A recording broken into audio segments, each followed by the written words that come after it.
ইদানিং প্রায়শই শেষ রাতে ঝড় হয়। প্রখর ঝড়ে গাছপালা ভেঙে ছুঁড়ে শহরতলির হাইওয়ে রাস্তাঘাট পর্যন্ত ব্লক হয়ে যাচ্ছে নিমেষে। অতপর ভোর হতেই সেই ঝড় বৃষ্টি দমে গিয়ে নতুন করে উদীয়মান হয় সোনালি রাঙা সূর্যকিরণ। এখন সন্ধ্যা রাত চলমান, তবুও শেষ রাতে ঝড়ের পূর্বাভাস দিয়ে যাচ্ছে হু হু করে এলোপাথারি বইতে থাকা মেঘ ভেজা ঘূর্ণিবায়ু। সেই তীব্র ঝড়ো হাওয়ার উল্টো পথে বাতাস কেটে কেটে এগিয়ে যাচ্ছে কৃতিকের ব্ল্যাক মার্সিডিজটা।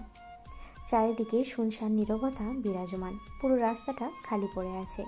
এই জায়গাটা বারংবারই এমন, সন্ধ্যা হতে না হতেই মানুষজনের আনাগোনা নেমে যায় শূন্যের গঠরে।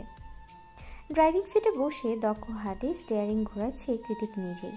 ভার্সিটির কিছু জরুরি কাজ সম্পন্ন করে নিজেকে নিউ ইয়র্ক থেকে সান ফ্রান্সিসকো ফিরেছে সে। চোখে তার ক্লান্তির ছাপ সুস্পষ্ট।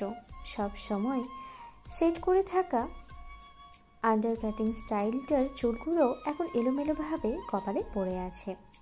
ড্রাইভ করতে করতে প্রায়শই কপালে পড়ে থাকা অনির্বাচ্য চুলগুলো এক হাত দিয়ে ব্যাকব্রাশ করে পেছনে ঠেকিয়ে দিচ্ছে কৃতিক। তবে এই মুহূর্তে ওর ক্লান্ত মুখভঙ্গিমা খুব একটা ঠাউর করা যাচ্ছে না। চোখের ভাষা পড়ার উপায় নেই। দেখলে মনে হবে অনুভূতিহীন নির্জীব এক কাঠের পুতুল, অথচ হাত দুটো চলছে নির্বিঘ্নে। কৃতিক যখন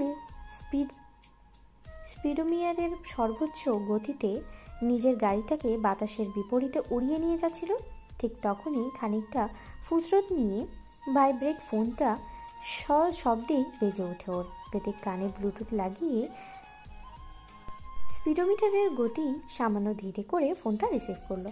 ফোন রিসিভ করতে ওপাশ থেকে অর্ণব হন্তদন্ত হয়ে বলে ওঠে, ভাই খবর শুনেছিস? কৃতিক শুধালো, কি খবর? গলার আওয়াজ একরাশ উৎকণ্ঠা নিয়ে অর্ণব বলল, নিখিলকে সার্চ করার জন্য পুলিশ সহকারের ওর অ্যাপার্টমেন্টে গিয়েছিলাম, কিন্তু নিখিল কোথাও নেই মানে কোথাও না। ভার্সিটি ক্যাম্পাস, সায়েন্টিস্ট টিম, কেউ ওর খবর জানে না, কেউ না, এমনকি ওর গার্লফ্রেন্ডরাও না। কোথায় পালালো বলতো এই হতচ্ছাড়া? কৃতিক স্পষ্ট আওয়াজে বলল, কোথাও না। কি? অর্ণবের কথার প্রতি উত্তরে কৃতিক বলল, ওকে রাশিয়ান মাফিয়ারা গুম করে নিয়ে গেছে। তাদের কাছ থেকে মোটা অঙ্কের টাকা হাতিয়ে নিয়েছিল কিনা দেখ, গিয়ে তখন হয়তো পিস পিস করে ওর লিভার কিডনিগুলো হয়তো অন্য দেশে পাচার করে দিয়েছে। কৃতিক এমনভাবে নিরুদ্বেগে কথাগুলো বলছিল যেন সামান্য একটা মুরগি কাটার কথা বলা হচ্ছে এখানে। কি আশ্চর্য! কৃতিকের কথায় অর্ণব আতকে উঠে বলল, কি বলছিস? তুই কি করে জানলি এত সব? কৃতিক ড্রাইভ করতে করতেই ঠোঁটের কোণে একটা বিন্যস্ত কঠোর হাসি ধরে রেখে বলল, আমি তো ওদের মাফিয়াদের হাতে ধরিয়ে দিয়েছি কৌশলে। অর্ণব তেতে উঠে বলল, এটা মোটেও হেলা ফেলার কথা নয় জেকে।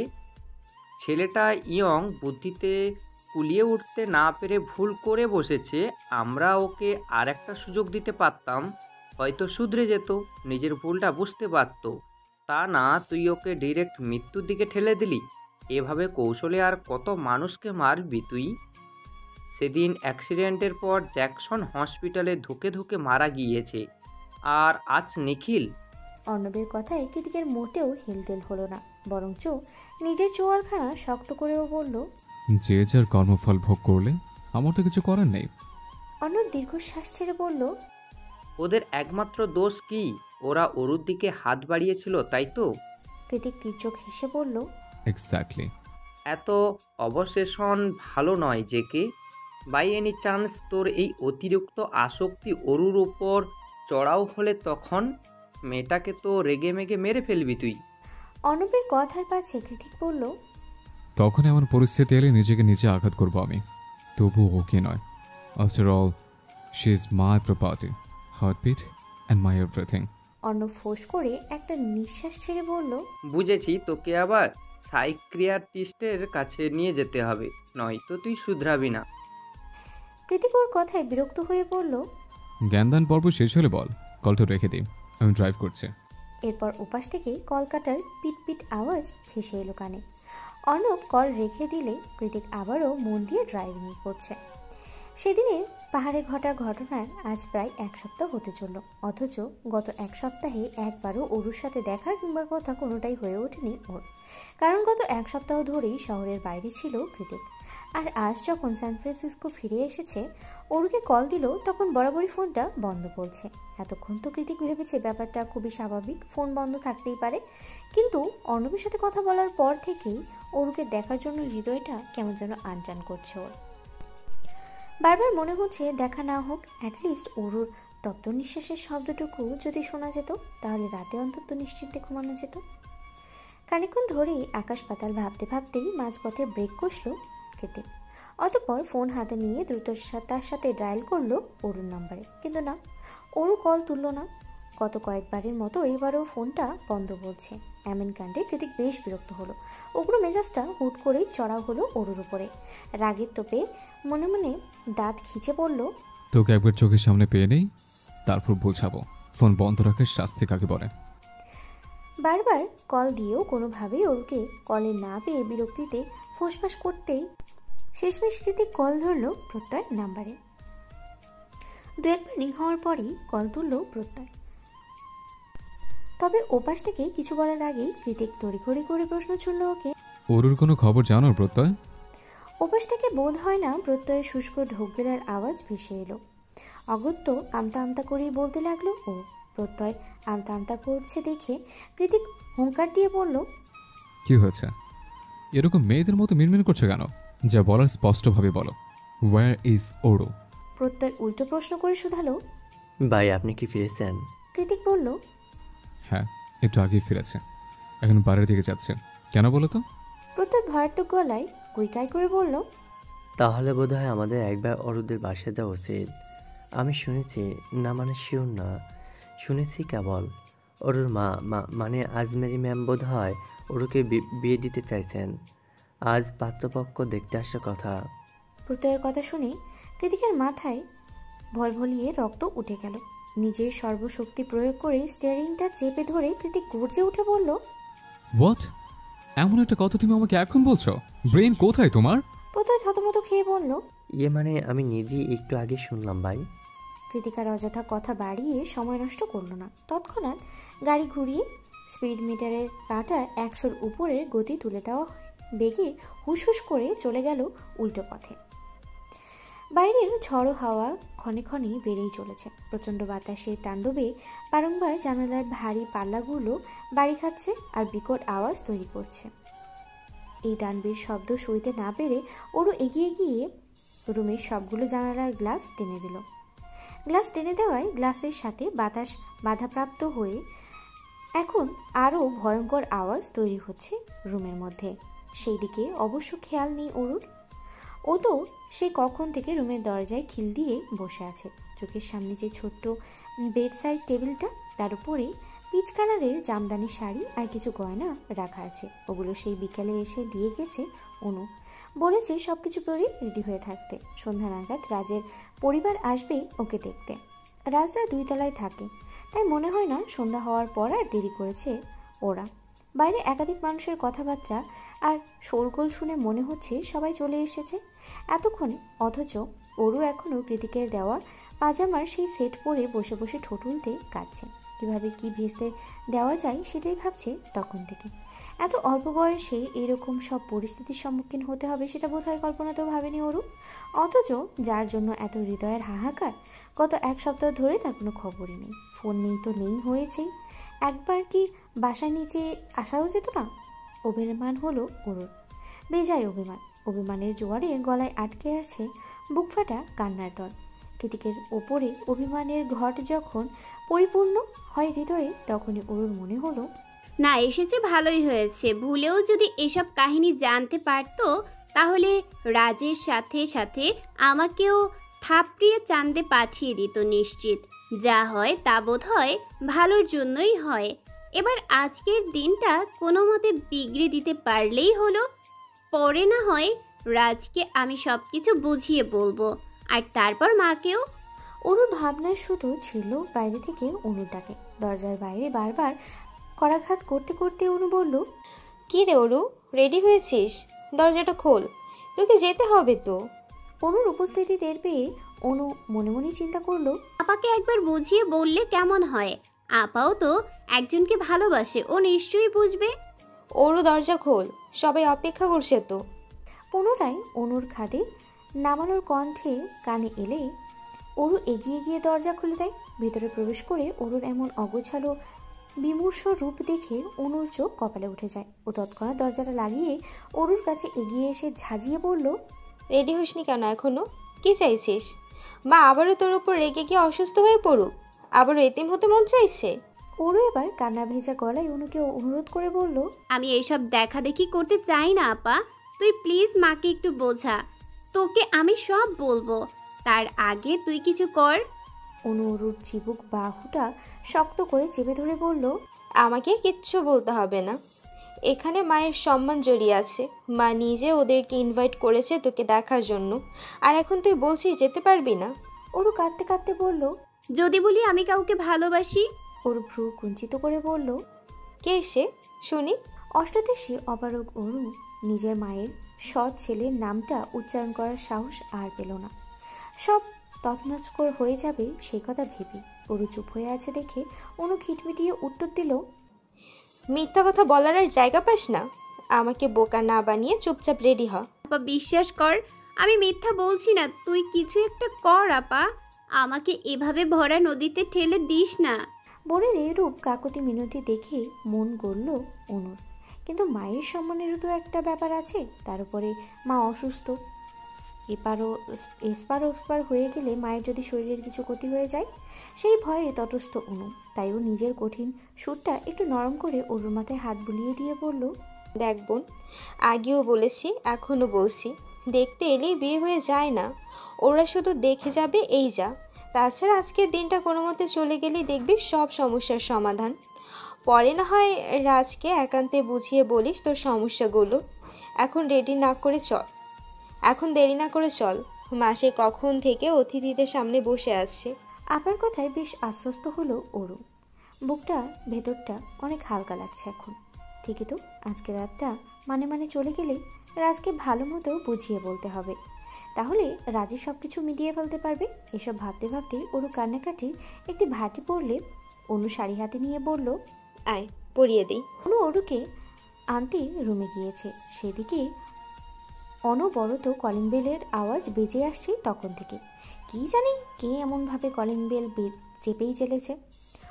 ওরও ধারের কাছে নেই বলে আজমেরি শেখ এবার নিজেই উঠে গেলেন দরজা খুলতে।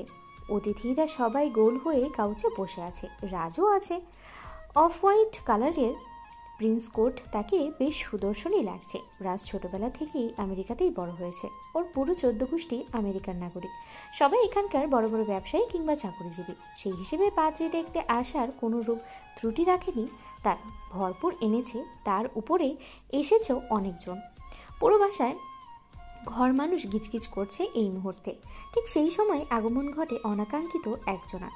সে আর কেউ নয়, মিসেস অরোরা জায়ানের legal guardian mister Zayan Kritik Chowdhury. Ajmeri Sheikh দরজা খুলতেই চোখের সামনে প্রত্যয়কে দেখতে পায়। প্রত্যয়কে দেখে তিনি ভেবেছেন হয়তো কোনো রূপ অফিসিয়াল কাজেই তার আগমন, কিন্তু তার পরপরই প্রত্যয়ের পেছন থেকে বেরিয়ে আসে আরেকজন। যদিও এটাও প্রথম সাক্ষাৎ, তবুও এই লম্বা সুদর্শন ছেলেটাকে চিনতে খুব একটা সমস্যা হলো না আজমেরি শেখের।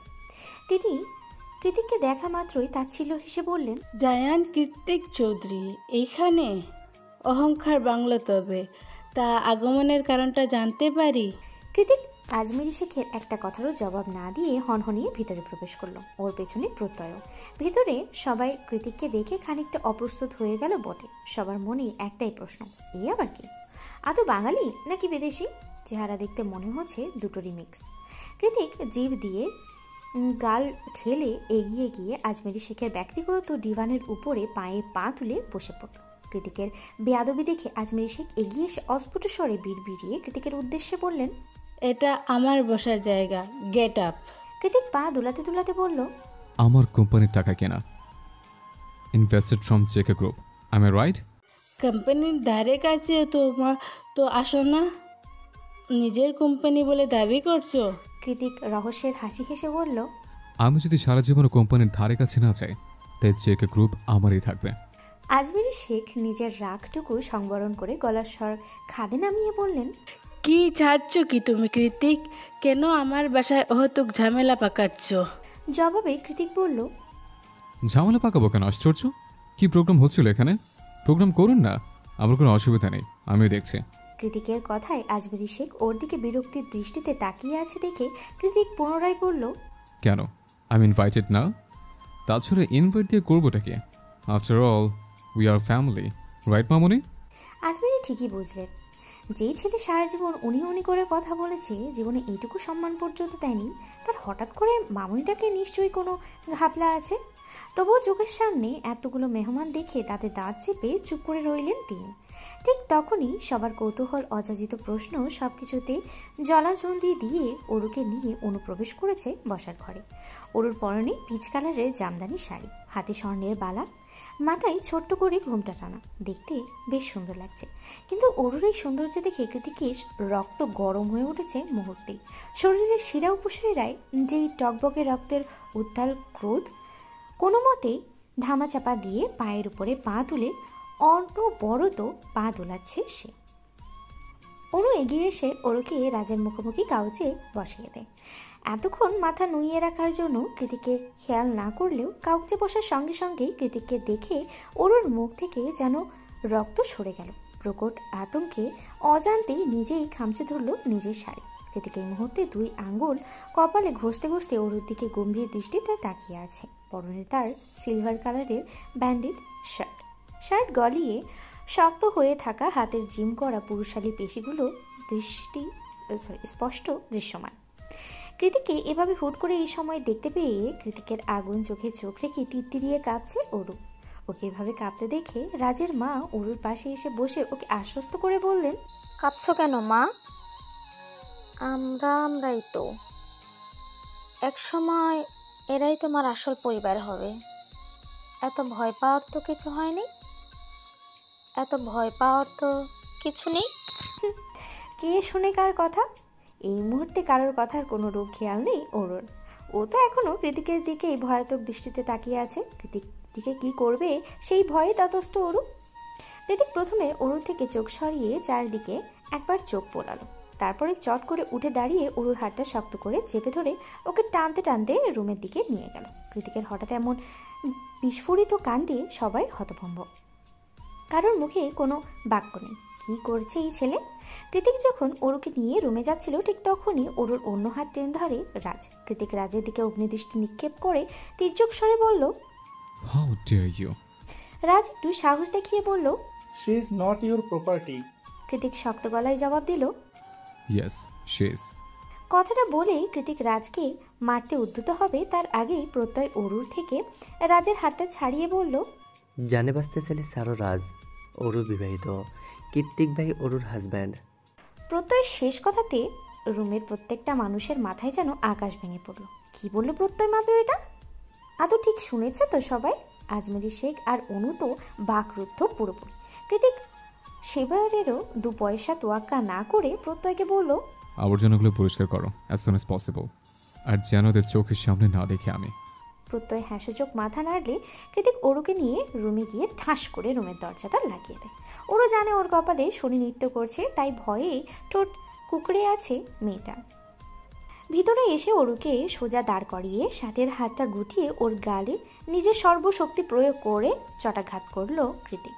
সঙ্গে সঙ্গেই ছিটকে মেঝেতে গিয়ে পড়ল অরু। ঢিলে খোপা করা লম্বা চুলগুলোর বাঁধন হারা হয়ে পড়ল মুহূর্তে। মেঝেতে বসে নিজের মুখটাকে 2 হাতে চেপে ধরে তীব্র কান্না সংবরণ করার চেষ্টা চালাচ্ছে অরু। কৃতিককে দেখতে কি ভয়ঙ্করই না লাগছে। আগুনের শিখার মতো চোখ দুটো দেখে মনে হচ্ছে আজর খবর করে ছাড়বে কৃতিক। কৃতিকে নিজের অন্য হাতটা গুটায় গুটায় এদিকে এসে অরুকে বলল, এটা কেন দিলাম জানিস? আমার বউ হয়েও অন্য কারোর সামনে বসে যে বসার স্পর্ধা দেখানোর জন্য। অরুকে শক্ত হাতে টেনে তুলে কৃতিক ওর অন্য গালে থাপ্পড় দিতে উদ্যত হলে অরুর চোখ দুটো বন্ধ করে কাঁপতে কাঁপতেই বলল, ব্যথা পাচ্ছি, কষ্ট হচ্ছে আমার, আর মারবেন না। আমি ইচ্ছে করে কিছু করিনি। আপা বলেছিল দেখতে এলেই বিয়ে হয়ে যায় না। তাছাড়া আপনিও তো আসেননি এই কয়দিন, কি করতাম আমি? কৃতিক আর মারল না ওকে। হাত নামিয়ে রেগে মেগে ওর গালটা চেপে ধরে হিসিয়ে বলল, একবার ফোন করতে পারতি না? আমি আদৌ বেঁচে আছি নাকি মরে গেছি সেটা অন্তত খোঁজ নিতে পারতে। বিধবা হওয়ার এত শখ? অরু কাঁদতে কাঁদতে বলল, কি বলছেন এইসব? ফোন তো আমার কাছে ছিলই না, মা নিয়ে গেছে সেই কবেই। কৃতিক একটা দীর্ঘশ্বাস ছেড়ে অরুর গলা ছেড়ে দেয়। ফর্সা গলাটা আঙ্গুলের চাপে রক্তিম হয়ে উঠেছে। কৃতিক তীক্ষ্ণ চোখে সেই দিকে একবার নজর দিল, তারপরে অরুর বাহু ধরে ওকে কাছে নিয়ে এসে ওর সুন্দর কারুকাজ করা ব্লাউজের দুটো হাতাই এক টানে ছিঁড়ে ফেলল কৃতিক। ওকে রেখে হঠাৎ এর জামা কাপড় টেনে ছিঁড়েছে দেখে অরু আটকে উঠে বলল, কি করছেন এটা? কৃতিক অরুর চুলের গার্ডার, ঠোঁটের লিপস্টিক, চোখের কাজল সবকিছু নিজ হাত দিয়ে একে একে লেপটে দিতে দিতে চোয়াল শক্ত করে বলল, অন্য কারোর সামনে নিজের সৌন্দর্য বিলাতে কেন গেলি অরু? আমার রাগ কমছে না কিছুতেই। তোকে মারতেও পারছি না, কলিজা লাগছে, উল্টা আমিই ব্যথা পাচ্ছি। ইচ্ছে তো করছে নিজেকে নিজেই। কৃতিক কথা শেষ করার আগে নিজের নরম তুলতুলে হাত দিয়ে ওর মুখটা চেপে ধরল অরু।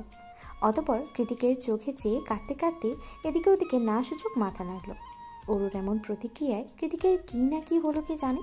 ও হুট করেই অরুকে দেয়ালের সাথে চেপে ধরে ওর লাজে হয়ে যাওয়া রক্তাক্ত গলায় সগতিতে মুখ ডুবিয়ে দিল। কৃতিক জিদের বশবর্তী হয়ে ক্রোধটা একটু বেশি ঢালছিল অরুর উপরে, তবুও চোখ মুখ খিচে পুরোটাই সহ্য করে নিল অরু। এই মিষ্টি যন্ত্রণাটুকু বোধ হয় ওর পাওনাই ছিল। ওদিকে বাইরে থেকে দরজা ধাক্কাতে ধাক্কাতে হয়রান হয়ে উঠেছে আজমেরি শেখ। প্রচণ্ড মানসিক চাপ আর হঠাৎ রেগে যাওয়ার ফলস্বরূপ শ্বাস প্রশ্বাস বেড়ে গিয়েছে তার। মাকে এভাবে জোরে জোরে নিঃশ্বাস ফেলতে দেখে অনু তড়িঘড়ি করে মাকে বসার ঘরে নিয়ে এসে বলল, তুমি একটু বসো মা, আমি ডাকছি ওদের। প্রত্যয়ও বাইরে দাঁড়িয়ে ছিল এতক্ষণ। মাত্র অনুকে দরজার দিকে এগিয়ে যেতে দেখে ও নিজেও এগিয়ে গেল অরুর পিছু পিছু। যেতে যেতে পেছন থেকে প্রত্যয় বলল, এখন না ডাকলেই ভালো হবে, ভাই খুব রেগে আছে। প্রত্যয়ের কথায় অনু ঝাঁঝিয়ে উঠে বলল, খবরদার, আর একটাও কথা যদি বলেছেন আপনি সব জানতেন, অথচ আমাকে বোকা ভেবে দিনের পর দিন ভালোবাসা দেখিয়ে আমার পিঠে ছুরি মেরেছেন। প্রত্যয় আশ্চর্য হয়ে বলল, আমি কি করলাম আজিব?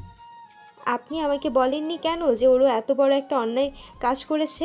প্রত্যয় ভ্রু কুচকিয়ে বলল, কি অন্যায় করেছে ওরু? অনু এবার হাঁটার গতি থামিয়ে ঘুরে দাঁড়িয়ে বলল, সৎ ভাইকে বিয়ে করা অন্যায় নয়।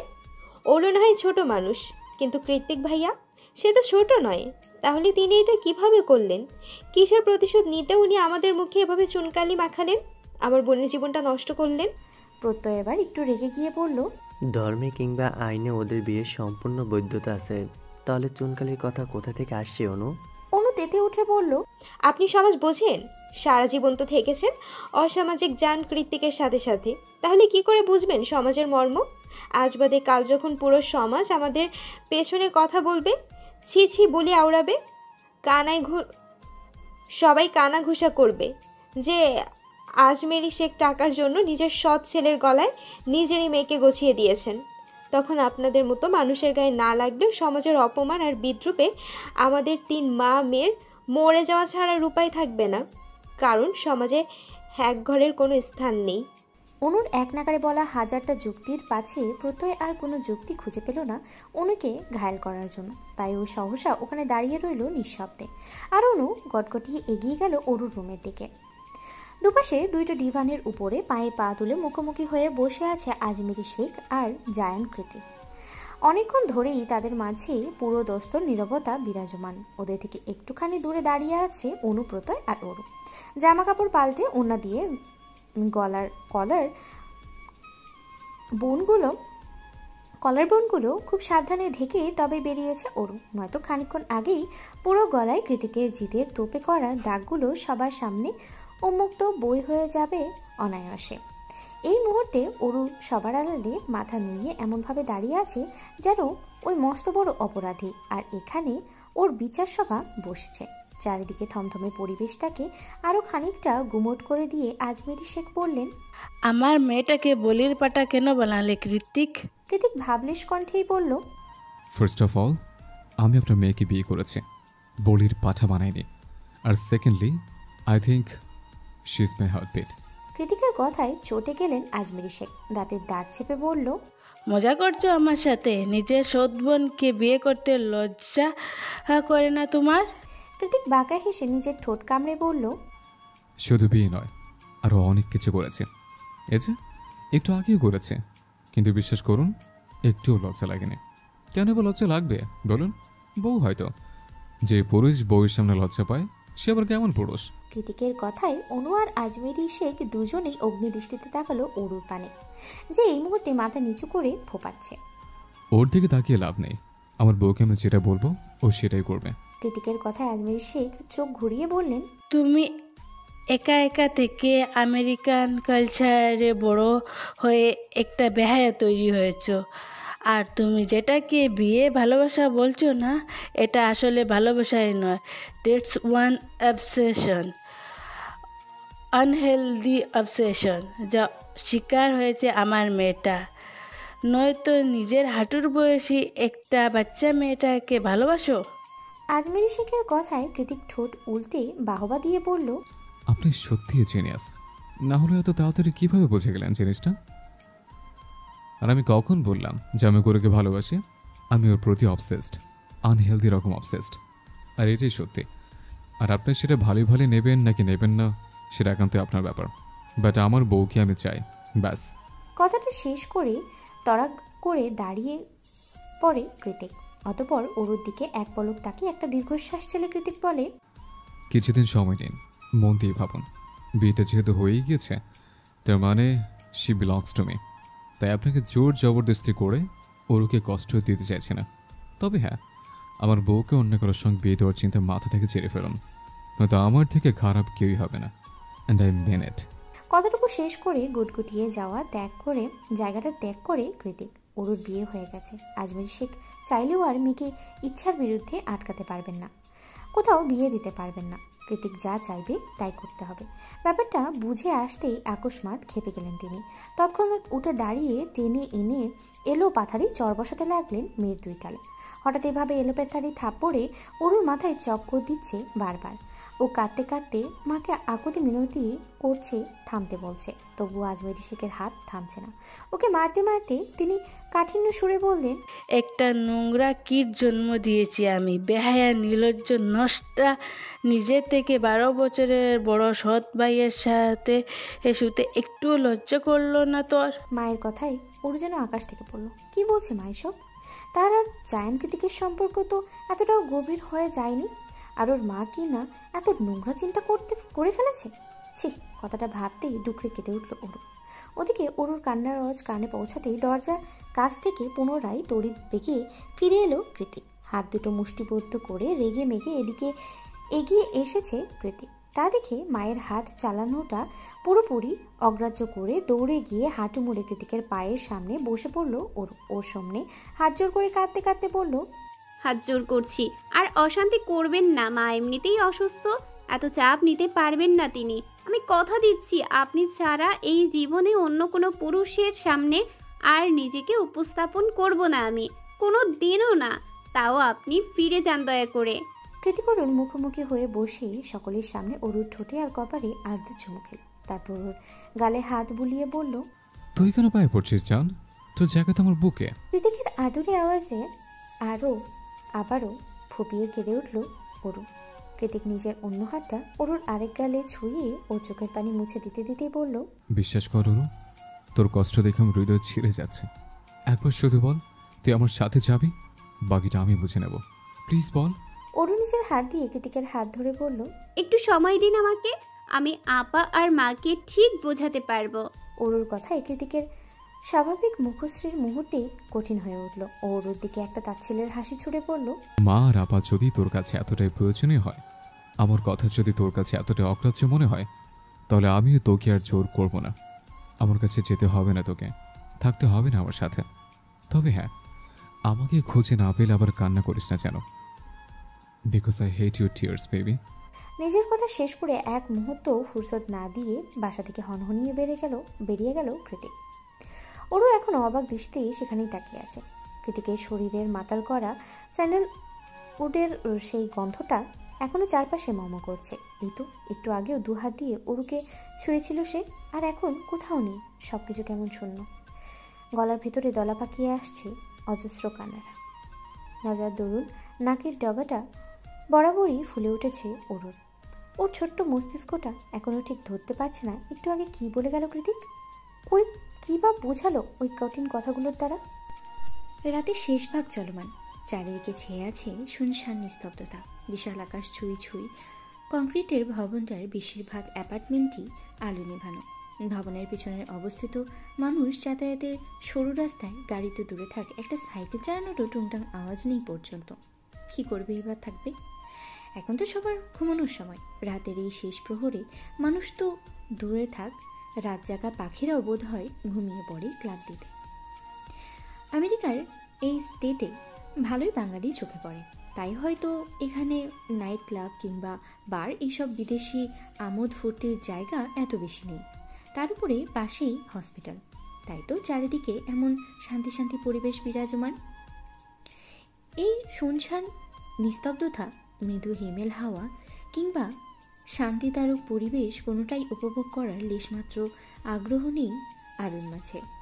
আর না আছে ক্লান্ত পরিশ্রান্ত নিভু নিভু চোখ দুটোর পাতায় এক ভক্তি পরিমাণ ঘুম। সেই সন্ধ্যাবেলাতে টানা বারান্দায় এসে বসেছিল, আর এখন রাত শেষ হয়ে ভোরের আলো ফুটতে চলল। তাও একইভাবে হাঁটুতে মাথা ঠেকিয়ে বারান্দায় বসে আছে ওরু। আজকাল এটা ওর প্রতিদিনের রুটিন হয়ে দাঁড়িয়েছে। এছাড়া গত কয়েকদিন যাবৎ নাম মাত্র খাবার আর পানি খেয়ে কোনো মতে বেঁচে আছে মেয়েটা। কী করেই বা খাবার মুখে তুলবেও, মা বাবা কেউ ওর সাথে কথা বলা তো দূরে থাক, ওর দিকে ভালো করে ফিরেও তাকায় না। চোখের সামনে দেখলে মুখ ফিরিয়ে চলে যায়, কেমন যেন সবার মাঝে উপস্থিত থেকেও নেই ওরু। মাত্র কয়েকদিনের ব্যবধানে হঠাৎ করেই ওর সুন্দর সাজানো গোছানো জীবনটা হয়ে উঠেছে দুর্বিষহ আর অস্বাভাবিক। এত কিছুর পরেও যার জন্য এতটা কষ্টসাধ্য করা, যার জন্য এত ধৈর্য ধারণ করা, যার কথা ভেবে ভেবে এই নির্ঘুম রাত কাটানো, সেই যদি অন্তত মনের খবরটা বুঝত। কিন্তু না, কৃতিক সেই যে রেগে মেগে চলে গেল, আজ প্রায় 1 সপ্তাহ হতে চলল আর আসেনি সে। ওদিকে মা আর আবার খুশির জন্য ঘরের বাইরে পা মারায় না ওরু, কারণ ও জানে ঘরের চৌকাঠ মারালেই সবাই ভাববে ওরু কৃতিকের কাছে গিয়েছে। তারপরে শুরু হবে আর এক অশান্তি। ওরু আর অশান্তি চায় না। ওর এটুকু জীবন দিয়ে কম তো আর ধকল গেল না। গত 1 সপ্তাহের অনাহার আর অবহেলায় সুন্দর লাবণ্যময় মুখটা হুট করে কেমন ফ্যাকাশে বর্ণ ধারণ করেছে। না ঘুমিয়ে ঘুমিয়ে চোখের কোটরে কালি জমেছে। লম্বা চুলগুলোতে চিরুনি চলেনি বেশ কয়েকদিন। শরীরের সাথে ফিটিং হয়ে থাকা জামাটাও গলা থেকে নেমে যাচ্ছে নিঃসংকোচে। আর কিছুদিন এভাবে থাকলে ওরুকে অসুস্থ হয়ে হসপিটালে ভর্তি হতে হবে নিশ্চিত। জীবনে প্রথমবার প্রেমে পড়লে বুঝি এমনটাই হয়। তার দহনে হৃদয় ছিঁড়ে যায়।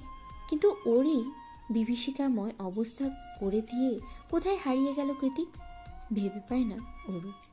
দিনে অন্তত 100 বার এসে টানা বারান্দায় উকি ঝুঁকি দিতে থাকে কেউ আসলো কিনা দেখার উদ্দেশ্যে। কিন্তু না, ওরুর জন্য এখন আর কেউ আসে না।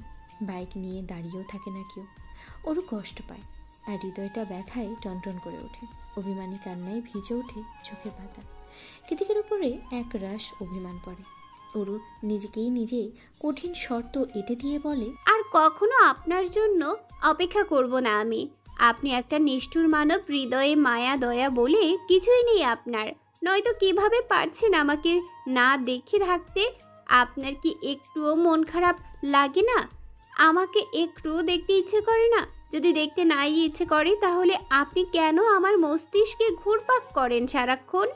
আমি খেতে পারছি না, ঘুমাতে পারছি না, স্বাভাবিক হতে পারছি না, আপাক মাকে বুঝাতেও পারছি না, অথচ ভেতরটা আপনার দহনে পুড়ে যাচ্ছে সারাক্ষণ।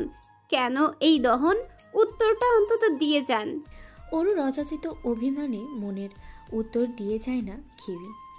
তাই পরক্ষণেই আবার রেগে মেগে ওরু নিজেই বলে, যেহেতু আপনি আমার কথা ভাবেন না, তাই এবার থেকে আমিও আর আপনার কথা ভাববো না, একটুও ভাববো না।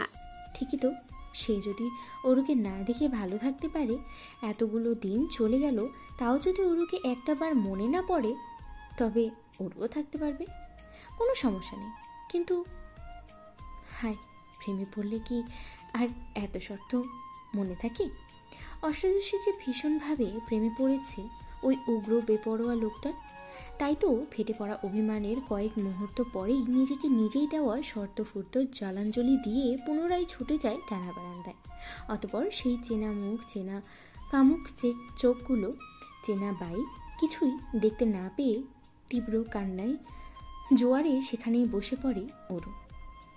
প্রহরের পর প্রহর কেটে যায়, ওরও অপেক্ষা শেষ হয় না। তাকে একটাবার দেখার জন্য আনচান করতে থাকা হৃদয়টা অপেক্ষার প্রহর গুনতে গুনতে ঝিমিয়ে পড়ে, তবুও আশা হারায় না ওরও। ওর মনে হচ্ছে কৃতিক সেদিনের ঘটনায় একটু রেগে আছে, তাই হয়তো আসছে না। রাগ পড়ে গেলে ঠিকই চলে আসবে, কিন্তু আর কত? কৃতিকের বিষের মতো জ্বালাময় প্রেম যে ওর শরীরে রঞ্জে রঞ্জে ছড়িয়ে যাচ্ছে। জীবনে প্রথমবার কারো সত্যিকারের প্রেমে পড়ে শেষ হয়ে যাচ্ছে মেয়েটা, আবার অজান্তেই একটু একটু করে নিজেই খুন করছে নিজেকে, শুধুমাত্র জায়ান কৃতিকের জন্য। সময় চলমান, দিনের আলো আর রাতের মাঝেই তার প্রবাহ বিদ্যমান। এই আসে তো এই যায়, দেখতে দেখতে চোখের পলকে কেমন 10 দিন পার হয়ে গেল, তবুও দেখা মেলেনি কৃতিকের। এখন আর অভিমান হয় না ওরও, বরং কষ্ট হয়, ভীষণ কষ্ট। যে কষ্টে ওর হৃদয়টা ক্রমাগত দুমড়ে মুচড়ে শেষ হয়ে যায়। অনু আর আজমেরি শেখ ভেবেই নিয়েছে যেহেতু দেখা সাক্ষাৎ যোগাযোগ কিছুই নেই, সেহেতু ধীরে ধীরে সব কিছু থেকে বেরিয়ে আসবে ওরও। একবার শুধু মনটা ঘুরে গেলেই কেল্লা ফতে, তারপর সোজা ডিভোর্স। কিন্তু তারা তো আর জানে না কৃতিকের এই অনুপস্থিতি ছিল ওর হৃদয়ে এক নিদারুণ প্রেমের জোয়ার। অষ্টাদশীর মনের দাগ কেটে গিয়েছে এই দূরত্ব। জায়ান কৃতিক আর নিখিল দুজনকে ভালোবাসার পার্থক্যটা হাড়ে হাড়ে টের পেয়েছে সে। নিখিলের মাসের পর মাস অনুপস্থিতি কিংবা দূরত্ব কোনো কিছুই এভাবে পোড়ায়নি ওরুকে, অথচ কৃতিকের এই 10টা দিনের দূরত্ব ওরুকে বুঝিয়ে দিয়েছে সত্যিকারের ভালোবাসাটাকে। কৃতিকের হাসকি কণ্ঠস্বর, কৃতিকের রাগ, কৃতিকের হাসি, কৃতিকের ছোঁয়া, কৃতিকের শরীরের মাতাল করা সেই সুবাস, কি না মিস করে ওরু। এখন আর ভাবতে ইচ্ছে হয় না কৃতিক কেন আসে না। এখন তো ওর নিজেরই সব কিছু ভেঙে চড়ে কৃতিকের বুকে গিয়ে ঝাঁপিয়ে পড়তে মন চায় অনায়াসে। হৃদয়টা যে এই দহনা সহ্য করতে পারছে না। কৃতিকেরও কি ঠিক এইরকমই যন্ত্রণা হতো ওর অনুপস্থিতিতে? ভাবছে ওরও, মনে মনেই বলছে, আপনি তো এই দহন, এই যন্ত্রণা বোঝেন, তাহলে জেনে শুনে কেন আমাকে এই দহনে পোড়াচ্ছেন? কি দোষ করেছি আমি? আমার কষ্টে নিশ্চয়ই খুব আনন্দ হচ্ছে আপনার, হাসি পাচ্ছে খুব নিশ্চয়ই। হ্যাঁ, অষ্টাদশীর অবুঝ অভিমান। অলস দুপুরে খাওয়া নেওয়া ছেড়ে ওরু যখন শুয়ে শুয়ে কৃতিকের কথাই ভাবছিল, তখন রুমে প্রবেশ করে অনু। আজকাল অনু আর অরুর মাঝে খুব একটা ভাব নেই, যতটুকু প্রয়োজন পড়ে কেবল ততটুকুই কথা বলে ওরা। এর বাইরে চোখাচোখি হলে কোনো অজানা অপরাধ বোধ ঘিরে ধরে দুজনকে। অনু রুমে এসে দেখতে পায় অরু বিছানায় উপর হয়ে মরার মতো পড়ে আছে। লম্বা সিল্কি বাঁধনহারা চুলগুলো পুরো খাটে ছড়িয়ে, শরীরটা শুকিয়ে একটুকুনি হয়ে গেছে মেয়েটার। কিসের এত কষ্ট এই একরূপতি মেয়েটার, বুঝে পায় না অনু, হয়তো বুঝতে চায়ও না। তাই ও আড়ালে দীর্ঘশ্বাস ফেলে ডেকে উঠল ওরুকে। ওরু খেতে আয়। অনুটাকে শুয়ে শুয়ে জবাব দিল ওরু। রেখে দে, পরে খাবো। অনু বলে, রেখে দিলে ঠান্ডা হয়ে যাবে, এখনই খেয়ে যা। তাছাড়া মা বাসায় নেই, কেউ কিছু বলবে না তোকে। মা বাসায় নেই কথাটা শোনার সঙ্গে সঙ্গে উঠে বসলো ওরু। অতপর অনুর কাছে এগিয়ে এসে জিভ দিয়ে অধর ভিজে একটু সাহস করে বলল, আপা আমার ফোনটা একটু দিবি? খুব বেশি না, মাত্র 5 মিনিট, তারপর আবার নিয়ে নিস। দে না আপা। অনু গম্ভীর গলায় বলল, তোর ফোন মা লকারে ঢুকিয়ে তালা মেরে রেখেছে, আমি কিভাবে দেব? ওরু একটু ভেবে বলল, তাহলে তোরটা দে। অনু সব ভ্রু কুঞ্চিত করে শুধালো, কি করবি ফোন দিয়ে তুই? ওরু স্পষ্ট গলায় জবাব দিল, জায়ান কৃতিককে কল করব। অরুর কথায় ঝাঁঝিয়ে উঠল অনু ও তৎক্ষণাৎ অরুর দিকে ক্ষিপ্ত দৃষ্টি নিক্ষেপ করে তেতো গলায় বলল, জায়ান কৃতিক, জায়ান কৃতিক বলা বন্ধ কর অরু, কানে লাগছে আমার, উনি আমাদের ভাই হয়। অরু শক্ত গলায় বলল, উনি আমার স্বামী, ওনাকে আমি শুধু কৃতিকও বলতে পারি, স্বামীকে ভাইয়া বলে কেন বলতে যাব? এরকম একটা সম্পর্কের কথা মুখে আনতে লজ্জা করে না তোর, যেখানে মানুষটার বাবা আমাদের মায়ের প্রয়াত স্বামী? অনু ধারালো কথায় অরু ঘাবড়ালো না, বরঞ্চ সোজা সাপটা ভেবে বলল, আমাদের বিয়ের সম্পূর্ণ বৈধতা আছে আপা, সমাজ যা বলে বলুক, আমি তাকে ভালোবেসে ফেলেছি। আমি আর পেছাতে পারবো না, তাহলে মরে যাব। অনু দাঁত খিটমিটিয়ে বলল, তাই বলে জান কৃত্তিককে? মানুষটা একটা উগ্র মেজাজি লোক। ছেলে বুড়ো কাউকে এইটুকুনি রেসপেক্ট দেয় না, আমাদের মাকে তো দেয়ই না। তাকে ভালোবাসতে হলো তোকে? আমি যতটুকু দেখেছি তোর সাথে তো ভালোভাবে কথাও বলে না সে, তাহলে ভালোবাসাটা এলো কোথা থেকে? অনুর কথায় ওরু মনে মনে হাসে, অতঃপর মনে মনেই বলে, জায়ান কৃতিক রহস্যময় মানব বাপা। উনি সামনে যা দেখায় ভেতরে পুরোপুরি তার বিপরীত।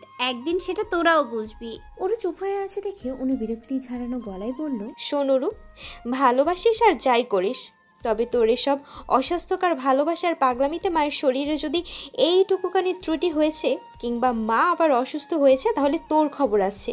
ওর সঙ্গে সঙ্গে বলল, তাহলে সম্পর্কটা মেনে নিলেই তো পারিস। ওরুর কথায় অনু তেতে উঠে বলল, জান কৃত্তিককে বিয়ে করার সঙ্গে সঙ্গে বেয়াদবের খাতায় নাম লিখিয়ে ফেলেছিস দেখছি। আর কি মেনে নেব? মেনে নেওয়ার মতো সম্পর্কে জড়িয়েছিস তুই? তাহলে সেদে সেদে দরদ দেখাতে আসিস না, আমাকে একা ছেড়ে দে। অনু দাঁত কিরমিরিয়ে বলল, আমাকে আর মাকে না জানিয়ে বিয়ে করতে তোর এইটুকু বাদলো না ওরু? আরও কি কি করেছিস কে জানে। নয়তো দামি ফোন, এত বড় অ্যামাউন্টের চেক, এত সব কোত্থেকে আসছে? অনুর শেষ কথায় রক্ত চড়ে গেল অরুর মস্তিষ্কে। সেদিন মাও একই কথা বলেছে, আর আজ আপাও আকারণী ইঙ্গিতে বোঝালো কিভাবে ওকে এরা। আজ আর চুপ থাকলো না অরু, তেতো গলায় বলল, যদি করেও থাকি স্বামীর সাথে করেছি, পাপ তো আর করিনি, তাহলে কেন শুধু শুধু কথার আঘাত করছিস আপা? অরু মিথ্যে কিছু বলেনি, কথাটা ভেবেই দমে গেল অনু। নিজেকে বারবার বসালো অরুর জায়গাতে। আজ প্রত্যয় যদি বৈধভাবে কিছুর দাবি করত তাহলে কি অনু ফিরিয়ে দিত? কখনোই না। অরুর বেলায় কেন সবাই বিমাতা সুলভ আচল করছে? তাহলে ও দোষটা কোথায়? ভালোই তো বেসেছে, অপরাধ তো আর করেনি, তাহলে ওকে বারবার অপরাধীর মতো কেন জাজ করা হচ্ছে? অনু চুপচাপ মরির মুখে কিছু ভাবছে দেখে ওরু কমফোর্টার মুড়ি দিয়ে শুতে শুতেই বলল, তোর কিছু বলার না থাকলে যেতে পারিস, আমি ঘুমাবো। অনু ফোঁস করে একটা নিঃশ্বাস ছেড়ে নীরব পদধ্বনিতে বেরিয়ে যেতে যেতে ছোট করে বলল, খেয়ে নিস। আজ বহুদিন বাদে আবারও ড্রেসিং টেবিলের সামনে দাঁড়িয়ে রেডি হচ্ছে ওরু। লম্বা চুল চিরুনি টেনে টেনে চুলগুলো পরিপাটি করে নিচ্ছে সযত্নে। গায়ে পড়ছে ডার্ক কফি কালারের ফতুয়া আর লং স্কার্ট। নিজেকে এতটা গোছানোর পরেও চোখে মুখে কি বিষণ্ণতা মেটায়। ফর্সা উজ্জ্বল চেহারাটা গত 15টা দিনেই কয়েক শেড ফর্সা হয়ে গিয়েছে। ফ্যাকাশে মুখখানা দেখে মনে হচ্ছে রক্তশূন্যতায় ভুগছে বহুদিন। নিজের মলিন চেহারাটার দিকে খানিকক্ষণ একইভাবে তাকিয়ে থেকে চোখ সরিয়ে নিল ওরু। তারপর ড্রেসিং টেবিলের ড্রয়ারে হাতের একটা লিপ বাম বের করে আলতো করে লাগিয়ে দিল দুটোতে। এখন একটু ভালো লাগছে দেখতে। নিজেকে আরও একবার আয়নায় দেখে নিয়ে পার্স ব্যাগটা হাতে নিয়ে নিঃশব্দে ঘর থেকে বেরিয়ে এলো ওরু। আজ 15 দিন হলো কৃতিকের দেখা নেই, কোনো খোঁজ নেই। এখন তো ওরুর অভিমানের চেয়ে চিন্তা বেশি হচ্ছে, কোথায় গেল লোকটা? কেন বা ওরু থেকে নিজেকে এতটা আড়াল করে রেখেছে? তাহলে কি সে আর ওরুকে চায় না? কিন্তু কৃতিক যে বলেছিল, তুই শুধু বিয়েটা কর, বাকিটা জীবন আমি সামনে নেব। এই তার সামলানো? এসব কথা ভেবেই গত রাতে ওরু ঠিক করেছে ওভারসিজে যাবে। তাতে মা যা বলার বলুক, আর যা করার করে নি। এভাবে 4 দেওয়ালের মাঝে বসে বসে অপেক্ষার প্রহর গুনতে থাকলে নির্ঘাত দম আটকে মরে যাবে ও। তার চেয়ে একটা রিস্ক নিয়ে কৃতিকের সামনাসামনি হওয়াটা বেশি জরুরি। এভাবে ভালোবাসার লোক দেখিয়ে কষ্ট দেওয়ার মানে কি জানতে চাই ওরু। সেই উদ্দেশ্যেই সকাল সকাল আজ বেরিয়েছে ও। মা অফিসে, আপা বোধ হয় নিজের রুমে। সেই সুযোগটাই কাজে লাগিয়ে পা টিপে টিপে অ্যাপার্টমেন্ট ছেড়ে বেরিয়ে গিয়েছে ওরু। ভার্সিটি ক্যাম্পাসে পা রাখতেই সবার আগে আজও দেখা হলো সায়নীর সাথে। ওরু সায়নীকে দেখে ঠোঁটের কোণে কিঞ্চিত হাসি ফুটিয়ে এগিয়ে আসতেই সায়নী ওরুকে দেখা মাত্রই মুখ ঘুরিয়ে সোজা হাঁটা দিল বিপরীত দিকে। সায়নীর এমন বিরূপ আচরণে ঘাবড়ালো না ওরু, কারণ সেদিন ওরও সায়নীর সাথে খুব একটা ভালো ব্যবহার করেনি। তার উপর সায়নী জেনে গিয়েছে ওর পছন্দের জেকে স্যার আর কেউ নয়, স্বয়ং ওরুর হাজব্যান্ড। এত কিছু একসাথে জানার পরে একটু একটু রাগ হওয়াটার কথা।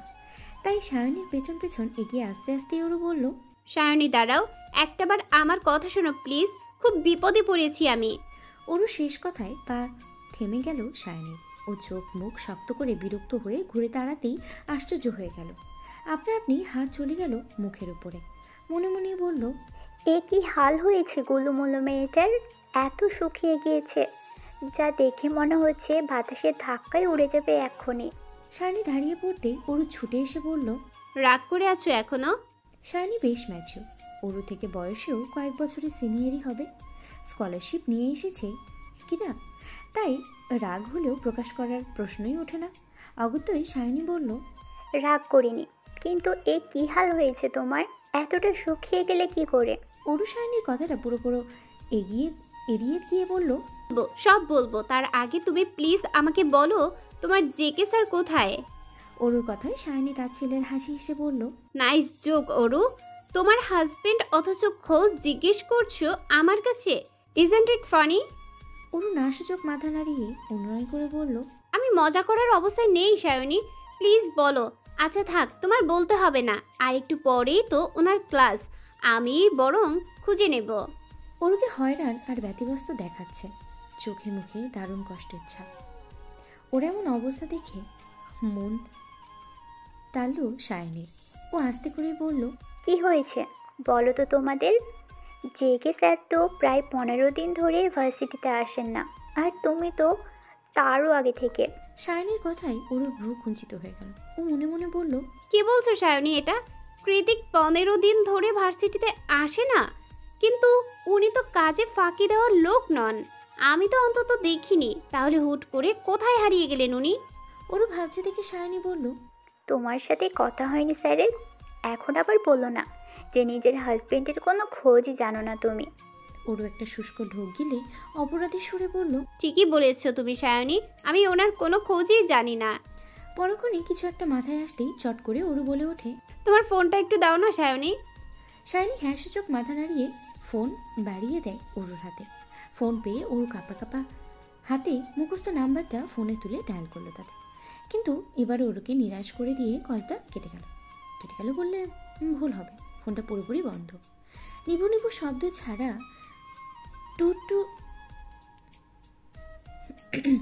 নিভু নিভু শেষ আশাটুকুও হাত ছাড়া হয়ে যাওয়াতে ওর বুক কাঁপছে, কান্নারা দলা পাকিয়ে আটকে আছে গলায়, বাক শক্তি ক্ষীণ, জিভাটাও অযথাই তেতো হয়ে সারা মুখে ছড়িয়ে পড়েছে।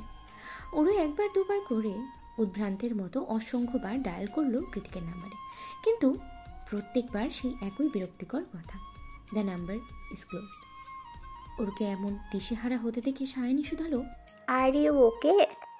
ওরও এদিক ওদিকে মাথা নাড়িয়ে বিড়বিড়িয়ে বলল, ঠিক নেই, কিচ্ছু ঠিক নেই, আমি আমার মন মস্তিষ্ক হৃদয় কিচ্ছু ঠিক নেই। ভার্সিটি ক্লাস সব কিছু শিকই তুলে শেষমেশ ওরও গিয়েছিল কৃতিকের বাড়িতে, কিন্তু না, বাড়িটাও ফাঁকা পড়ে আছে, কোথাও নেই কৃতিক। অগত্যই এক বুক ব্যথা আর অভিমান নিয়ে ঘরে ফিরেছে ওরও। কৃতিকের বাড়ি থেকে ফিরতে ফিরতেই সন্ধ্যা নেমে এসেছে পুরোদস্তে। প্রায় 2 ঘন্টার রাস্তা জার্নি করে এসে বড্ড ক্লান্ত লাগছে ওরুর, তার উপরে সারাদিন না খেয়ে আছে, কিন্তু এখন খাওয়াও যাবে না, চুপচাপ রুমে গিয়ে ঘুমিয়ে থাকতে হবে, নয়তো মা দেখলে হাজারটা প্রশ্ন তুলবে, কড়া কথা শোনাবে। সেই ভেবে সদর দরজা খুলে চুপচাপ মাথা নুইয়ে নিজের রুমে পা বাড়ালো ওরু, কিন্তু শেষ রক্ষা আর হলো না। রুমে প্রবেশের আগেই বাদ সাধলেন আজমের এসে, গলা উঁচিয়ে বললেন, নষ্টামি করতে গিয়েছিলে বুঝি? ওরু হকচকিয়ে উঠে পেছনে তাকিয়ে বলল, কি বলছো মা? আজমের শেখ 2 হাত বুকের উপরে ভাঁজ করে সাবলীল ভঙ্গিতে বললেন, আমার কাছে খবর আছে তুমি জায়ান কৃতিকের বাড়িতে গিয়েছিলে। মায়ের কথায় ওরু চোরের মতো মাথাটা নিচু করে ফেললো, অতঃপর বলল, আসলে মা তুমি যা ভাবছো তা নয়। একদম চুপ করো, তোমার নোংরা মুখে মা ডাকবে না আমাকে। ওরু কান্নাজড়িত কণ্ঠে চেঁচিয়ে উঠে বলল, বারবার নোংরা নোংরা কেন বলছো? কি নোংরামি করেছি আমি? আজমের শেখ কাট গলায় বললেন, সেটা তোমার মুখে বলতে হবে? ওদিকে মা মেয়ের তর্ক শুনে রুম থেকে বেরিয়ে এলো অনু। ওরুকে ভাবে মায়ের সামনে ঝাঁঝিয়ে কথা বলতে দেখে চটে গেল সে। অগত্যাই ওরুর দিকে এগিয়ে এসে বলল, আবার শুরু করেছিস অশান্তি? তুই চাইছিসটা কি অরু? আমাদের মা মরে যাক? অনুর কথায় ওরু আহত সুরে বলল, কি বলছিস আপা? তাহলে সকালে উঠে কোথায় গিয়েছিলি, আর সন্ধ্যাবেলাতে এবার কেন ফিরলি? ওরু কাঁদতে কাঁদতে বলল, তোরা আমার সাথে কেন এমন করছিস? কেন এত মানসিক যন্ত্রণা দিচ্ছিস? আমি ঠিক নেই আপা, ভেতর থেকে শেষ হয়ে যাচ্ছি। প্লিজ আমাকে একটু স্বস্তি দে, আমাকে একটু বাঁচতে দে। অনুচল শক্ত করে বলল, তুই আগে আমাদের বাঁচতে দে, মাকে সুস্থ থাকতে দে। অরু বলল, কি করতে বলছিস আমাকে? অনু স্পষ্ট আওয়াজে বলল, কৃত্তিক ভাইয়াকে নিজের স্বামী দাবি করা বন্ধ কর, ভুলে যা তাকে। অরু কিছুক্ষণ নীরব চোখে মা আর আপার দিকে তাকিয়ে রইল। তারপর কাট আওয়াজে বলল, পারবো না। সঙ্গে সঙ্গে ওর নরম তুলতুলে গালে এসে হামলে পড়ল আরও একখানা চড়ের আঘাত। ওর এরই জন্য অপেক্ষা করছিল। এটা খাওয়া হয়ে গেলে রুমে চলে যাবে সে, তাই করল। গালে হাত দিয়ে টলমলে চোখে পানিটুকু আড়ালে মুছে রুমে গিয়ে সশব্দে দরজা লাগিয়ে দিল। ওরও চলে গেলে অনুও নিজের রুমে গিয়ে দরজার কপট আটকে, ওর মনটা যে খুব ভালো তাও তো নয়, বরং অতিরিক্তই খারাপ। গত 15টা দিন ধরে প্রত্যয়ের সাথে কথা নেই। অনু না হয় রাগ করেছে, তাই বলে প্রত্যয় কি একটা বার কল দিয়ে ওর খোঁজও নেবে না? এ কেমন ভালোবাসা তাই? প্রত্যয়ের উপরে গভীর রাগটা যখন গভীরতর হচ্ছিল, তখনই ঘটে গিয়েছে এই ঘটনা। অনু নিজের একরাশ রাগ আর বিরক্তি অজান্তেই ঝেড়ে ফেলেছে ছোট বোনটার উপরে। এটা অবশ্য নতুন নয়, অনু বরাবরই রকচটা স্বভাবের। হুটহাট রাগ উঠে যায় ওর, আর তার বহিঃপ্রকাশও হয় ভুলভাবে। সেই ভুল বহিঃপ্রকাশের বেশিরভাগ শিকারই হয় ওরু। কিন্তু আজ একটু বেশি বেশি হয়ে গিয়েছে। অনু নিজেই সেটা এখন বুঝতে পারছে। অনুশোচনা অপরাধ বোধে গলা ধরে আসছে ও পড়েছে মহা দোটানায়। একদিকে বোনের অসহায়ত্ব আর অন্যদিকে মায়ের স্বাস্থ্য। কোন দিকে যাবে অনু? তাও মা কিংবা জ্ঞানকৃতি কেউ যদি একটু নরম মনের হতো। দুইজনই হচ্ছে টিট ফর ট্যাট, কেউ কাউকে এক বিন্দু ছাড় দিতে রাজি নয়। ওদিকে এসবের মাঝে পিষে যাচ্ছে ছোট্ট অনুটা। ওরুর জন্য এবার সত্যি সত্যি ভিতরটা পুড়তে লাগলো অনু যখন অরুকে নিয়ে এক রাশ অনুশোচনায় ডুবে আছে, ঠিক তখনই অযত্নে পড়ে থাকা মোবাইলটা বেজে ওঠে তার সবে। অনু স্ক্রিনে তাকিয়ে দেখতে পায় প্রত্যয়ের নাম্বার। এতগুলো দিন বাদে আজ হঠাৎ প্রত্যয়ের কল পেয়ে ভেতরে খুশির হিড়িক পড়ে গেল অনুর। ও তৎক্ষণাৎ ফোনটা রিসিভ করে কানে ধরে চুপ করে রইল। এপাশ থেকে সারা শব্দ না পেয়ে ওপাশ থেকে প্রত্যয় বলল, হ্যালো অনু, শুনতে পাচ্ছ? বলুন। অনুর নরম সরম আওয়াজ পেয়ে প্রত্যয় বোধ হয় ভালো লাগলো। ও খানিকটা আদরে গলায় বলল, কেমন আছো সোনা?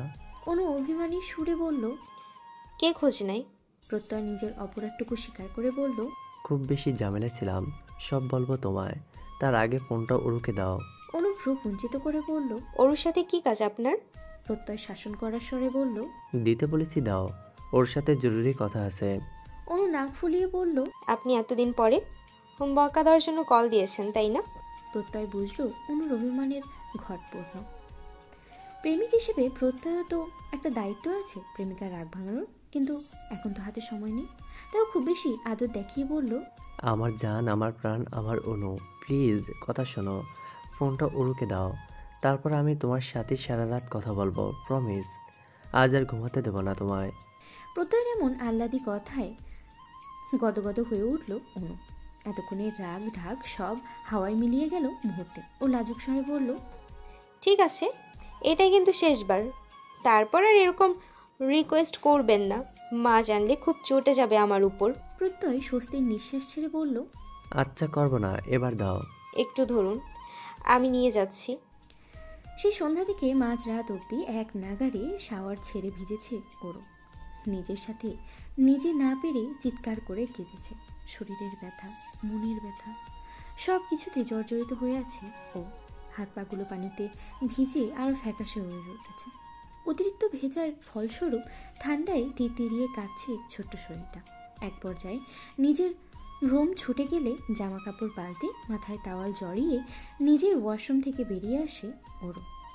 ওয়াশরুম থেকে বেরিয়ে পায়ে পায়ে এগিয়ে গিয়ে দাঁড়ায় টানা বারান্দায়। আকাশটা ঘুটঘুটে অন্ধকারাচ্ছন্ন। দূর আকাশে গুড়গুড়িয়ে মেঘ ডাকছে। হয়তো আজ রাতেও ঝড় আসবে। প্রচণ্ড ঝড়ে ভেঙে যাবে গাছপালা। সেই তীব্র ঝড়ের তাণ্ডব ও হয়তোবা অরুর মনের ঝড়ের কাছে সামান্য মাত্র। তখনও কংক্রিটের ভবনের কোনো একতলা থেকে ভেসে আসছে বেসুরো গানের লাইন। রাত চাঁদের আলো ঝরে বন্ধু তোমারও ঘরে। হায়, আলো যে জ্বলে না আমি একলা আধারে। বন্ধু বিব্রতি যে না আমি খুঁজি তোমারে। তুমি কোথায় আছো? কোথায় দেখা যাও আমারে। গানের লাইনগুলো খুব মন দিয়ে শুনতে শুনতে অস্ফুট স্বরে বলল, আমার থেকে লুকিয়ে কোথায় হারিয়ে গেলে তুমি জায়ান কৃতিক? তুমিহীন আমি যে কতটা বিধ্বস্ত, বিমর্ষ আর পাগল পড়া সেটা তোমার অদেখাই রয়ে গেল। সেদিন তোমার বলে যাওয়া প্রতিটি কথার মর্ম আজ হাড়ে হাড়ে টের পাচ্ছি আমি। নিজের অজান্তেই তোমার প্রতি আসক্ত হয়ে পড়েছি আজ। এখন তোমাকে যে আমার চাই চাই, কিন্তু তুমি তো নেই, কোথাও নেই। আর কত পোড়াবে আমায় বলো, কত বোঝাবে তোমার মর্ম?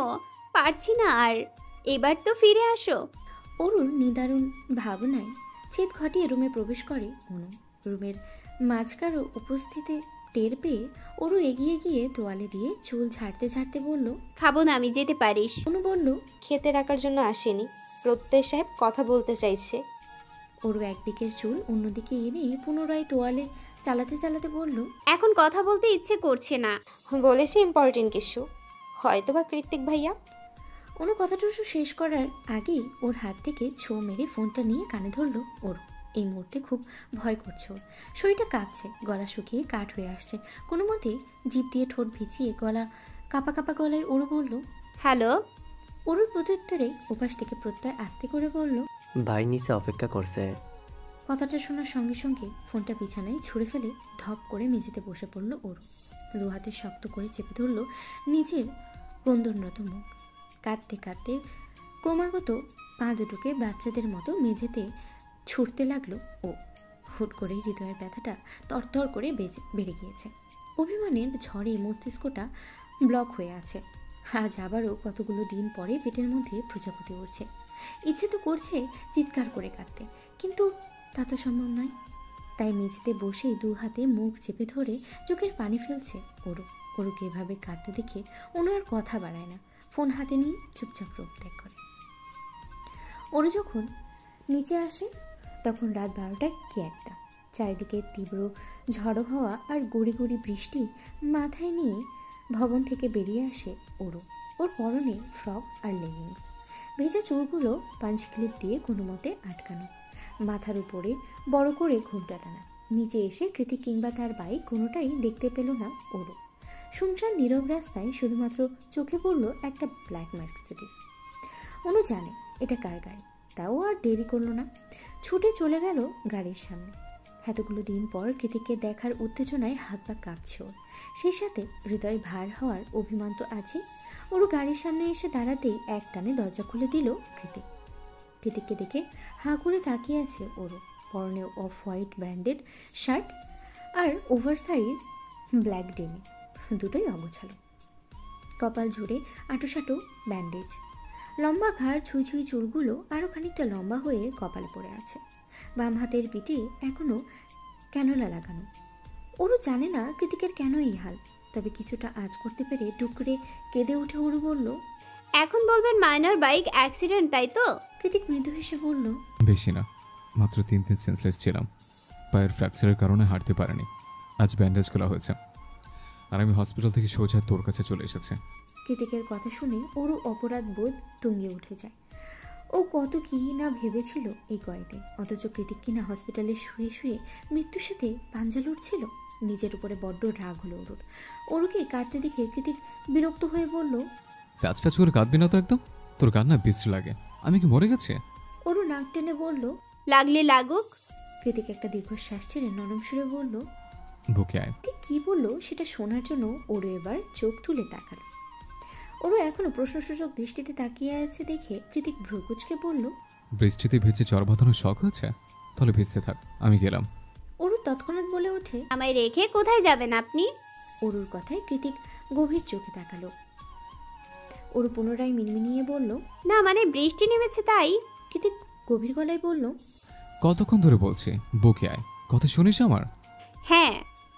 কৃতিকের কথা বাড়ালো না। ওরুর হাতে হ্যাচকা টান দিয়ে ওকে গাড়ির মধ্যে নিয়ে শব্দ করে গাড়ির ডোরটাকে লক করে দিল, সেই সাথেই নিভিয়ে দিল অবশিষ্ট আলোটুকু। তবুও সোডিয়ামের টিমটিমে আলোয় কৃতিকের মুখটা স্পষ্ট দেখতে পাচ্ছে ওরু, যে এই মুহূর্তে ওর মুখের কাছে মুখ নিয়ে ওর দিকেই মাতাল চাহনিতে চেয়ে আছে। কৃতিকে হুট করে এতদিন পরে এতটা কাছে দেখতে পেয়ে কেন যেন এই মুহূর্তে প্রচণ্ড কান্না পাচ্ছে ওরুর, খুশির কান্না। ও কাঁপা কাঁপা হাতে কৃতিকের গালে হাত ছুঁয়ে মনে মনেই বলল, আপনাকে দেখার তৃষ্ণায় বুক ফেটে মরেই যাচ্ছিলাম, তারপর হুট করেই এক পশলা বৃষ্টি হয়ে আবারও ফিরে এলেন আপনি। ধরা দিলেন হৃদয়ে, পুনর্জীবিত করে দিলেন আমার আত্মাটাকে। এ কোন মায়ায় বাধা পড়েছি আমি। ওরু চুপচাপ কৃতিকের গালে হাত রেখে চোখের জল ফেলছে দেখে কৃতিক হিসিয়ে বলল, আই মিস ইউ বেবি। তোর কি একবারও মনে পড়েনি আমাকে? ওরু কি উত্তর দেবে ঠিক বুঝে উঠতে পারল না, তাই উল্টো প্রশ্ন করে বলল, আপনি ঠিক আছেন? হাতে এখানে ক্যানোলা লাগানো কেন? কৃতিক নিজের হাতের দিকে তাকিয়ে বলল, ডিসচার্জ করার আগেই বেরিয়ে এসেছে, তাই খোলা হয়নি। পটু গিন্নির মতো করে শাসিয়ে বলল, এটা কি ঠিক হলো? আপনি এখনো ইনজিওর্ড। কৃতিক ওরুর গালে নাক ঘষতে ঘষতে বলল, তোর কাছে ফিরে এসেছে, এবার ঠিক হয়ে যাব। ওরু চোখ দুটো বুঝে কাবা গলায় বলল, আমি ভেবেছিলাম আপনি আর আসবেন না। কৃতিক ওরুর ওড়নাটা সরিয়ে ওর লম্বা চুলগুলো একটানে খুলে দিয়ে চুলের সুঘ্রাণটা মুখে ডোবাতে ডোবাতে বলল, তোকে ছাড়া বাঁচতে পারলি তো? কৃতিকের কথায় ওরও মৃদু হাসে। তীব্র ঝড়ের শেষে প্রকৃতি যেমন পুরোপুরি শান্ত হয়ে যায়, ওর হৃদয়টাও এই মুহূর্তে পুরোপুরি শান্ত। বাইরে বৃষ্টি ঝাঁপিয়ে ঝড় শুরু হয়েছে, ক্ষণে ক্ষণে গর্জে উঠছে আকাশ। এমন ঝড়ো হওয়ার মধ্যে গাড়িতে বসে থাকতে ভয় করছে ওরও, অথচ কৃতিক সেই যে গলায় মুখ ডুবিয়েছে এখনো ছাড়েনি। ওরও এখন ব্যথায় জর্জরিত হয়ে চোখ বুঝে সহ্য করছে সবকিছু। এক পর্যায়ে গগন কাঁপানো আওয়াজে হুট করেই বাজ পড়ল ধরণীতে। সঙ্গে সঙ্গে ওরও ঘুরে এসে কৃতিককে জড়িয়ে ধরল শক্ত করে। ওরও জড়িয়ে ধরতে এতক্ষণে কৃতিক পার্থক্যটা বুঝতে পারল।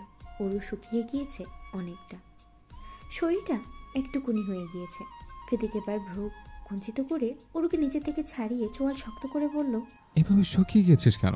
কি হয়েছে একদিনে তোর সাথে? কৃতিকের কথায় ওরও মাথা নিচু করে ঠোঁট উল্টে ফুপিয়ে বলল, অভিমানী কান্নায় ভেঙে পড়ে অস্ফুট স্বরে বলল, কি হয়েছে সেটা তো আপনি ভালো বলতে পারবেন। সেদিন কি সব কঠিন কথা বলে কোথায় যেন হারিয়ে গেলেন, আর এলেন না। দিন যায় রাত যায়, আপনি আর আসেন না।